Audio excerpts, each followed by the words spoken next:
enough isn't being done at the moment.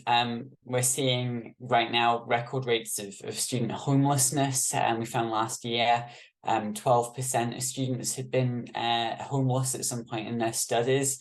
That same survey also found that about a third of students were considering dropping out of their studies because of financial pressures. So very clearly, the system isn't working. Things have got worse in the past year.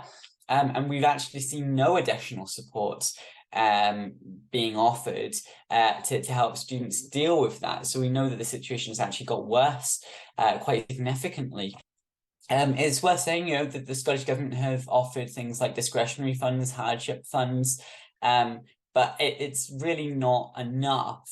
If you're a student who is really stressed, really worried about your financial situation, maybe you're working, 20, 30 hours a week, a part-time job on top of your full-time studies, just to be able to pay the bills, and you still don't have enough money, and you're having to fill out all of these different forms to get that hardship fund, and it means that students are struggling to stay afloat, and there's absolutely nothing really being done to keep us afloat and stop us from drowning.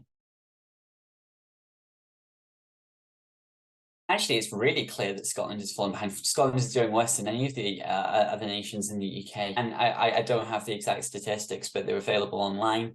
But in Wales, in England, actually the amount of student support payments that you get as part of your maintenance loan or maintenance grants has gone up. Not the same way as inflation. It's not an inflationary increase, but they have increased them somewhat. I think in England it's something like 3-4%, but like I say, it is online.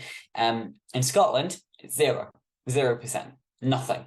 Absolutely zilch. I think there's a discussion to be had in terms of grants, loans, things like that. I think certainly at NUS we'd be calling on the Scottish Government to increase grants and bursaries rather than maintenance loans, which is obviously what's been done in England and I think in Wales as well. But actually, we're in a situation right now where students are struggling so much that we really will take any support that we can get, because if you've got students who are at risk of dropping out because they just can't afford to live as a student, then I would much rather that they're offered the option of being able to take out an additional maintenance loan. Well, I think in the short term, in the very short term, I think we need to see urgent increases in the student finance packages. That needs to be for colleges and universities. That's really important as well. We know that actually college students are disproportionately impacted at the moment by the cost of living crisis. We need to see an urgent increase.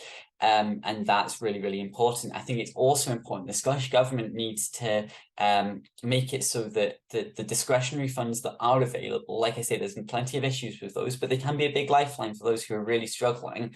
But there's a number of students who aren't eligible for them. And it's not just international students, actually. We need to really look at eligibility criteria that needs to come from both the Scottish Government and from institutions.